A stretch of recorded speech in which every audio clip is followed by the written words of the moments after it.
Morning mix with Jay Desiree and multiple yardsticks apart here. Boy, it sounds like we're in a tunnel, cavern here. So far apart from each other, doing it responsibly with our friends from Augusta Police Department, Deputy Chief Kevin Lully and Lieutenant Chris Massey. Good morning, guys. Good morning. Thanks for having us. Oh, absolutely. And we want to start with enforcement. Are we turning into a police stadium? Yeah, what's going on? Some listeners are pretty concerned on the text line here. Deputy Chief? Sorry. Yeah, we're certainly not setting goals to go out and charge and arrest as many people as possible. What we're looking to do is to get voluntary compliance. Again, we're like everybody else. We have professional and personal concerns. We expect that people are starting to, they're getting bored. They're getting anxious. They want to be with people. It's just, that's human nature, is that human need to be around people and to socialize with people. I live in a house full of girls. Trust me, I see it every day. Absolutely. Oh, no. Yeah, and and both my daughters want to see their boyfriends, and we've had to have the talk again. And then this is a blessing for you. Yeah, so this is actually taking some of the burden off of me. I appreciate it. I actually put in a personal call to the governor and thanked her. But no, there are obviously a lot of new regulations that we as a community and society haven't seen, at least not in my lifetime. Right. And so what we're really striving for is, again, that voluntary compliance. We're asking people to think of themselves, think of their neighbors, think of their kids or their neighbors' kids, the elderly people that you know. It may not be you and your group that you decide you want to have that party with on that Friday night that are going to be directly affected, but any one of them could be a carrier or a host, and therefore passing that on to that individual that might have the compromised immune system. And so we're just asking that everybody work in this together, be patient. Now, with that said, will we charge and arrest people if that need arises? The answer is yes. Again, public safety is our number one priority. We will not waver on that. Will it be egregious offenses? I mean, the concerns we're hearing and what Desiree was expressing this morning, what if Hanson needs to go out with me for an ice cream because we're feeling depressed? Is there? He's not supposed to be in my car, according to this order. That's right. They're asking that and requesting and requiring that everybody be, unless it's your immediate family, that you're going out for medical needs. So radio family, work wife. Work wife. We consider hold up. Like Chris and I, we're considered short tail relatives. Only on the peripheral would people say, oh, they must be related because nobody on their right mind would actually hang out with either one of them independently. But no, it is they are trying to make sure that everybody is keeping their separation. And the example I'll give is my oldest daughter's boyfriend loves fishing. He does the amateur pro stuff, does a phenomenal job with it, and he's a great kid. My daughter cannot wait, to go spend some time with him. And based on the governor's proclamation about being outdoors, being active, and being able to go fishing, she wanted to know, can I go? Yeah. And the answer was no. He can go independently for his health and well-being. You can go independently. You can go as a family. And we can go as a family, correct. But that put a ring on it. That that's it. Okay. See, we always know that somebody's going to take us down the dark path. Here we go. That's a dark. You said you liked the guy. Yeah. Nice. The other daughter. No, there's a difference between. That's right. All right, guys. We've got some questions off the text line. We're going to get to. Is a note from your employer needed to travel? And what about carpooling? So a note is not necessary. You can certainly have it with you to help ease that stress or burden if you were stopped by the police. May help if you're traveling through Rhode Island. Absolutely. May help you. I don't think anything's going to help you with Rhode Island. Yeah, there's going to be a way around it. But if you were stopped by the police, they're going to ask some standard questions. Where you're headed to, the reason for your outage, and by all means, if you let them know that you're working for an essential business, what your capacity is, it's going to be a conversation. The officers are, this is not going to be an armed confrontation. This is simply that they're, we are all being tasked with making sure that we are complying with this order.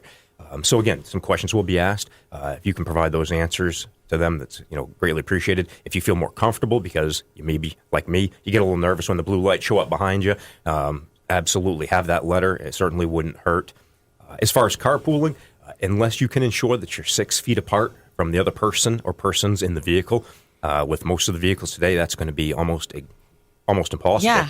But if you cannot maintain that safe distance of 6 feet apart, then the answer is no. Yeah, according to this order, it looks like that it's not okay. What about KV Cap or patients that are being transported that way or going to the grocery store? That's how a lot of these are elderly people I see get their shopping done. Correct. A lot of the elderly, we're very fortunate that a lot of the stores are making special accommodations for them for specialized hours. So that way, they're not feeling the stress and the burden of shopping with high volumes of people. But same thing applies to them. If they're going, they still have to go independently. Some of the transport services, I don't want to say there's exemptions, but if they're going for medical needs, certainly that is not something that we're going to intervene in. Should we put something in our car windows to identify essential service providers? We're not at that point yet. Rainbows. Teddy bears. Sure, and Lieutenant Massey said it best. We could hypothesize all day long about all the different scenarios that could come and go. And if placards was what made a person feel comfortable driving to and from work, so long baby on board. We can bring back those little baby on board. We'll wrap it up with their own notes, headed to such and such. But again, we're certainly not there yet. But if that's what makes them feel comfortable, go right ahead. Not going to discourage. All right. And this person in the towing and automotive industry, if you could stop during this order, you're in an essential job. Can I just state that, hey, this is what I do. I got my uniform. I got my badge on. Is that going to be enough for you? Absolutely. Okay. Again, there's, a lot of what is going to be happening is, again, basic safety practices. But on our part, it's the basic common sense practices as well. If somebody, as you indicate, from a wrecker service is going to or from his or her work, and it's abundantly clear that that's what they're doing, likely they're not going to encounter the police at all. We've seen response yesterday to that order from our listeners and people we've interacted with, from mild panic to hysteria here, and I'm getting those kind of questions too. Well, are we allowed to go fishing, or am I going to get arrested? Exclamation, question mark, exclamation. No, go fishing. We went as a family. Go fishing. Yes. Yeah. So, and this is another person. Can I take my son fishing, just the two of us, as long as we stay away from other people? I believe you said earlier. Absolutely. Yes. Family members only. Future son-in-laws do not apply. What about going to the beach, though? Janet Mills specifically talks about Popham Beach and 3,000 people going. Well, I think they're closed now, correct? Again, a lot of it plays in common sense for law enforcement across the board. Whether you're Marine Patrol, sheriff, trooper, officer, a lot of this stuff is kind of common sense stuff for us, too. Now, they are, of course, people we talk with on a regular basis during all different times, especially important to have them here during this time after the announcement yesterday from Governor Mills on the new order and new restrictions. It applies statewide, though, generally what we're talking about here.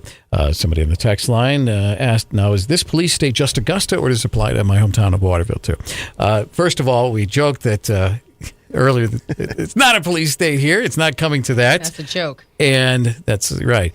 The governor said yesterday, in response to one of the questions, I'm not sure from which media outlets, that does it sound like we're encroaching a little too far here? Does it sound like we're getting to that point? She said, no, I affirm right now we're not moving toward a police state.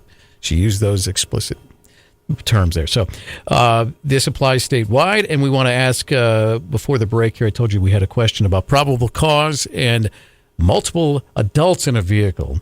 This person indicates if you see 3 adults in a vehicle well, now this doesn't apply until tomorrow morning, but if you see 3 adults in a vehicle as they're riding right now, is that probable cause? Will you stop that vehicle?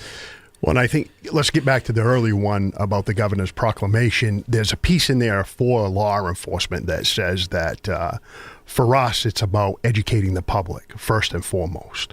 So you give a scenario like that. I mean, it's tough. If they got stopped and it's not probable cause, it's articulable suspicion. So if we go off the proclamation, that's ordered by the governor, we can enforce it. You're probably going to have some defense attorneys and other attorneys say, well, no, you can't. The bottom line is if we stop somebody like that, we're probably it's just going to be an education piece for them. Would be my guess. If you guys are going to the beach, you got to take separate cars, or if you guys are Unless you live together. Right. Because Right. if you live together, it could be 4 adults that share Right. a house. So you don't have to be blood relatives or related through marriage Right. or whatever. You can live together, and that's Or you can be transporting someone for an essential how need. difficult is this for Which you? is- I know two? you guys have Well, it's really difficult for got- us because this came out yesterday late afternoon, Yeah. and you have the deputy chief. I'm sure the chief is busy this morning, but the deputy chief and the chief haven't met yet to go through this order versus the old order and what are they going to allow as a department for us to do. So an extra thank you for making yourselves available. Yes. And we got Right, that so you on- guys kind of caught us off guard as Yeah, well, well, because this came like out. that. We really haven't met as a group to say, Well, how does this affect us It's as a not law enforcement? detectable. We caught you off guard. You guys are So nailing it. cabs, we got many questions about cabs still operating. It doesn't talk about cabs specifically in the order. It does talk about public transportation, but it still says unless transporting for essential personal activities. So if you're bringing somebody to the grocery store or And that list is still comprehensive. To take and care it of hasn't someone. changed since her original orders. That list of essential activities it doesn't remains appear to have changed at yeah. all. Now, So the question about cabs, I would say, unless you know, Major, for me, it'd be something I'd have to get back to you on. I Yeah, haven't- I don't know off the top of my head. You're right. Yeah. with the deluge of texts and questions here, I just want to whip through them if you don't mind. Yeah. And we may see redundancy here, but I just want to get your quick response to these so we can entertain as many as possible. I work for a company that assists our client mental health agency into communities for needs. Are we still able to travel? Yes. Mental health providers, yes. Obvious, yes. Yes. Even if you're not employed, if you're an independent contractor or you're related to it, that's still essential. You're providing a health service. Yes. Yeah. Yeah. I mean, even if you're not on that payroll, that agency is what I'm getting to here. Now, if I wanted to provide a service as an individual, if I heard that one of our listeners is a immunocompromised person, 74 years old, has no toilet paper or cleaning products, and I want to drop off a bag of items. I would consider that essential. Yes. Okay. This is great. I'm Give trying me to another eliminate one. as many of these things as possible. If you want me to keep going here, a question regarding essential workers that A, either live out of state and travel to a job site in Maine, B, stay at a hotel in Portsmouth and travel to Kittery to the base every day, carpooling for a crew coming home from a job site that has been out of town before the ordinance. They should be able to get home, correct? This is a big issue for my employment, and I need to know. Yes. I don't know. Did you follow the I'm scenario? answering. Yeah, I Yes. mean, I think it's directed to the Before officers. the order, they carpool to their job site. They obviously have to carpool home because they're somewhere else. Right. When I watched the news brief yesterday, and she specifically hit on that topic of as people are traveling back from out of state, there's certain requirements that she has in place for quarantining. But again, that does not take effect until tomorrow morning. Get back now. Come back now. Get in the car. Take an early lunch. Second, third shift, I'm a little nervous. If I am delivering a refrigerator for work and my coworker can't drive, he can't be in the truck with me since he's not 6 feet away, how do I get help to deliver? That would be essential. Somebody needs a refrigerator. Keep their food cold. I mean, Okay. here I am, Desiree, Mark. she's right there. Hey, you guys, you leave a pause, you leave a gap, and she's going to drive right through it. Right. We'll let her steer the bus. That's okay. I do like to drive. And again, couples who live together, number of questions on this, allowed to travel back and forth with one another. Yes. Right. All right. Yeah, I keep getting questions on these ride services like KV Cap. Yeah, and if they're doing essential work, they keep running. They've got to. Several more. I know you guys have a lot of work to do, but you are providing an essential, beyond essential service by being here with us. The timing couldn't be any better. Right? They're probably happy to be here. Timing's great. Thank you for being here on the text line. So you work in Maine in healthcare, live here but have an out-of-state license. Will that person asking for a friend go to jail or get fined if they need to travel for work? How long can people live here without getting a license? Is that 30 days? 30 days they have to update their residency. Okay. So they're inside 30 days, let's assume for the sake of this question. So when it comes to registration and license laws and regulations, there's been an extension put on all of those by the governor in the state of Maine to allow for these conflicts where you may not be able to get into DMV to get your new well, they're registration closed, plates right. or extensions. Some communities, such as Augusta, we actually have a clerk working out of the Civic Center for new registrations over at the window where you could buy tickets. All right, box office at the Civic Center. If someone is coming with New Jersey plates that works for a nuclear facility with my son in their car so they can pick up another worker to take back to New Jersey with them, is this going to be okay? It is on Friday.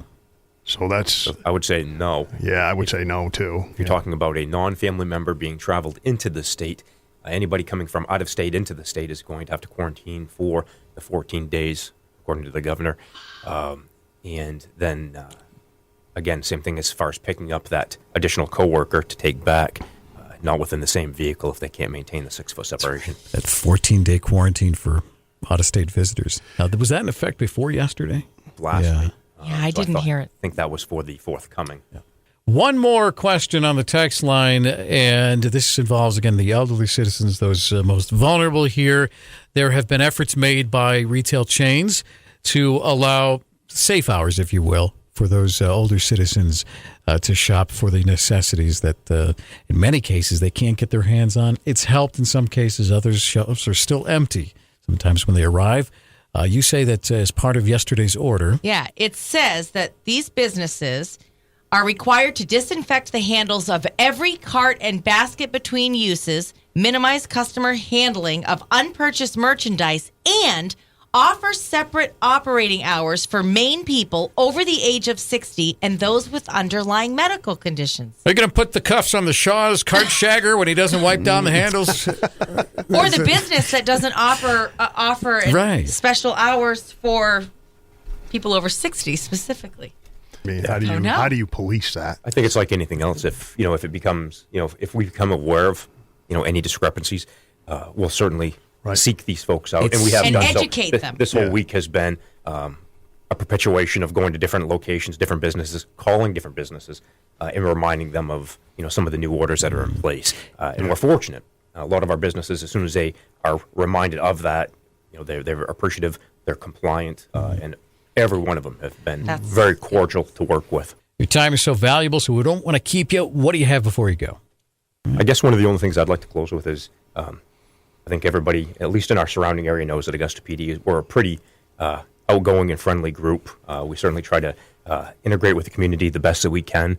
And I just put this out to the community that if you see officers that are now donning a mask or gloves, it's not, personal. This is, these are husbands, wives, fathers, daughters that have families and concerns, both professional and personal concerns.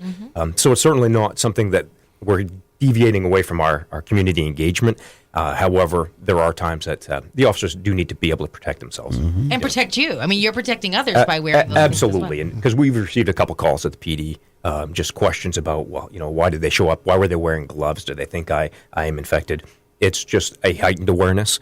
We want everybody to be safe, including our officers. Yeah, 'cause, keeps again, everyone they have safe. responsibilities. And the federal government seems to be moving toward that as well. There may be a recommendation that all citizens wear masks. Right. And I saw a recommendation yesterday. You should go grocery shopping with gloves. Yeah. You're touching a lot of surfaces there, and that would be a good, wise decision, I think, since they're not going to hit every one of those carts with the sanity wipes. I'm sure that I don't see how that's going to be practically enforced. But hey, you guys are always approachable, reasonable, just great part of our community, essential. Thank you for what you do, putting yourselves on the line every day, and we'll look forward to following up with you very soon. All right. Thank you very much. Bye, guys. Good night.